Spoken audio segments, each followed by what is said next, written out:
যুবসাথী প্রকল্পে এই যে বেকার ভাতা সেইটা চালু হওয়ার কথা ছিল অগাস্টে, 4 মাস আগে এগিয়ে আনলেন মুখ্যমন্ত্রী মমতা বন্দ্যোপাধ্যায়। খোদ শাসক দলের বিধায়ক বলছেন, সুমন বাবু, বিরোধীরা কেউ নয়, যে প্রস্তুতির অভাব ছিল, পরিকল্পনার অভাব ছিল। কারণ চোপড়ায় যে ছবি দেখা গেল, চাঁচলে যেই ছবি দেখা গেল, সঠিক পরিকল্পনা থাকলে এতটা উত্তেজনার পরিবেশ তৈরি হতো কি না? আপনারা প্রথম দিন দেখালেন একদম শুরুর দিকে হয়তো সমস্যা ছিল, কিন্তু পরবর্তীকালে খোঁজ নিয়ে দেখুন ওখানে কিন্তু খুব সুন্দরভাবে পরবর্তীকালে লাইন করে এই যুবসাথীর যে ফর্ম, সেই ফর্ম সেখানে ফিল আপ হয়েছে। আসল মূল সমস্যার জায়গাটা অন্য, সেটা হচ্ছে যে পশ্চিমবঙ্গে এই যে প্রকল্প, এই প্রকল্পের ফলে আরও বিরোধীদের যে অবস্থানটা আরও বেশি করে দুর্বল হয়ে গেল।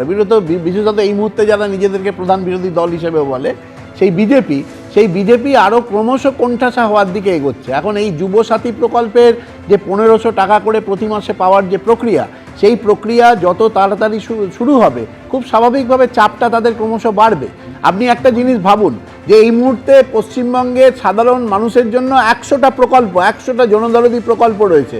আপনি যদি হিসেব দেখেন, পিরিয়ডিক সার্ভে সংস্থার যে তার যে পরিসংখ্যান দেখেন, তাহলে দেখবেন যে অল ইন্ডিয়া ক্ষেত্রে এই বেকারত্বের হার যেখানে 4.8%, সেখানে পশ্চিমবঙ্গের বেকারত্বের হার সারা ভারতবর্ষে পঞ্চম সর্বনিম্ন 3.6%। ফলে সার্বিকভাবে পশ্চিমবঙ্গের বেকারদের প্রথম 5 বছর, অর্থাৎ তারা মাধ্যমিক পাশ করার পরের থেকে তারা এই সুযোগটা পাবেন 18 থেকে 41 বছর পর্যন্ত। এখানে কিন্তু এই প্রকল্পটা খুব স্বাভাবিকভাবে পশ্চিমবঙ্গের বেকারদের জন্য একটা বড় প্রক্রিয়া হতে চলেছে। অন্তত পক্ষে বিভিন্ন জায়গায় চাকরি বাকরির প্রস্তুতির জন্য যে পরিমাণ খরচ এখন বেড়েছে, সেই খরচের একটা বড় অংশ এই যুবসাথী প্রকল্পের মধ্যে দিয়ে আসবে। পশ্চিমবঙ্গের যে বেকার যুবক যারা, তারা আরও বেশি করে নিজেদেরকে তৈরি করতে পারবে। আমি আপনাকে বিরত করে শুধু একটা প্রশ্ন করছি।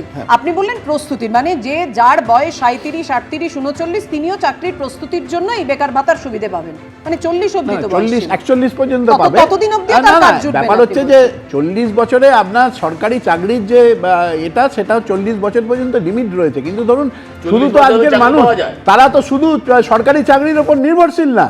সারা ভারতবর্ষে বহু বেসরকারি সংস্থা তো রয়েছে। সেই বেসরকারি সংস্থাতে তাদের যে স্কিল ডেভেলপমেন্টের জন্য একাধিক প্রকল্প পশ্চিমবঙ্গের সরকারের আছে, সেক্ষেত্রেও তো এইগুলো অনেকটা সুযোগ সুবিধা দেবে তাদেরকে। ফলে তাদের হাতে অর্থ পৌঁছানোর অর্থ হলো যে অর্থনীতির ক্ষেত্রেও এটা অত্যন্ত শুভ। আরও বেশি টাকা পয়সা খরচ হবে, রোলিং অফ মানি সেটা ক্রমশ বাড়বে। ফলে এই যে সার্বিক যে প্রকল্প, সেই প্রকল্পের একটা অত্যন্ত গুরুত্বপূর্ণ একটা ফল বাংলার মানুষ, বাংলার বিশেষত গরিব যুবকরা পাবে, যুবতীরা।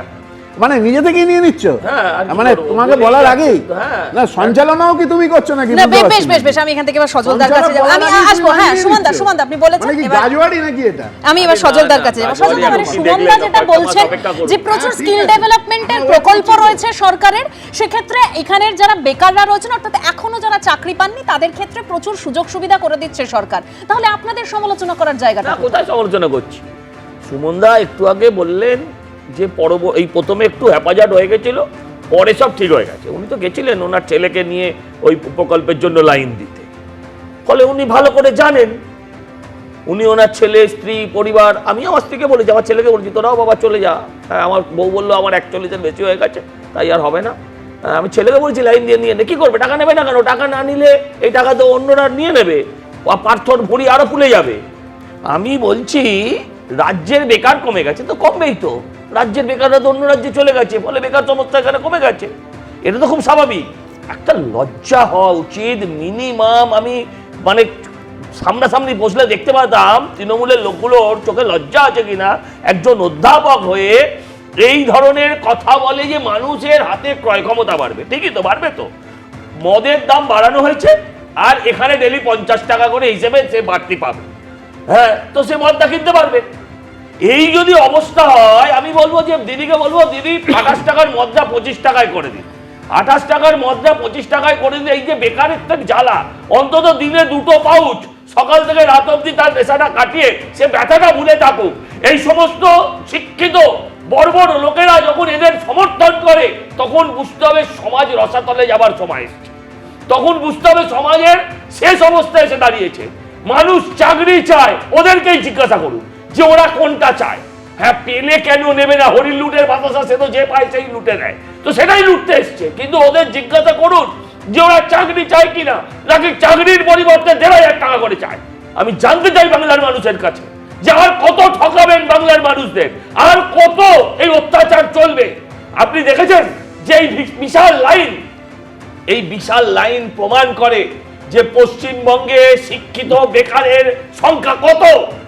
এই রাজ্যে এখানে যারা আছে তারা সব মাধ্যমিক পাস, তাই তো, এবং 21 থেকে 41। না শুধু মাধ্যমিক কেন, আমরা তো লাইনে দাঁড়িয়ে না, দাঁড়াতে minimum দেখেছি মাধ্যমিক pass। মিনিমাম না, না, ন্যূনতম ওটা- যোগ্যতা আমি এটাই বলছি, মাধ্যমিক, minimum উচ্চ মাধ্যমিক, যোগ্যতা। গ্র্যাজুয়েশন, এমবিবিএস পড়ছেন হ্যাঁ, যারা কেন বা নেবে এমএসসি না? পড়ছেন যারা আমার তারা। বয়স কম হলেও আমি নিতাম। আমি বলছি নেবেন, কেন নেবেন না, কিন্তু এটার বিনিময়ে নিজের ভোটটা বিক্রি করবেন না।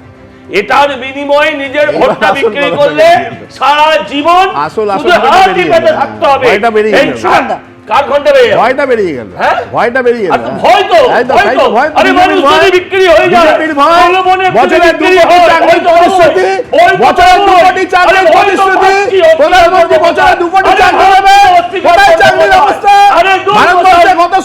গত স্বাধীনতার পর থেকে সব থেকে বেশি বেকারত্বের হার এই মুহূর্তে ভারতবর্ষে। দুর্ভাগ্যজনক এটা, দুর্ভাগ্যজনক।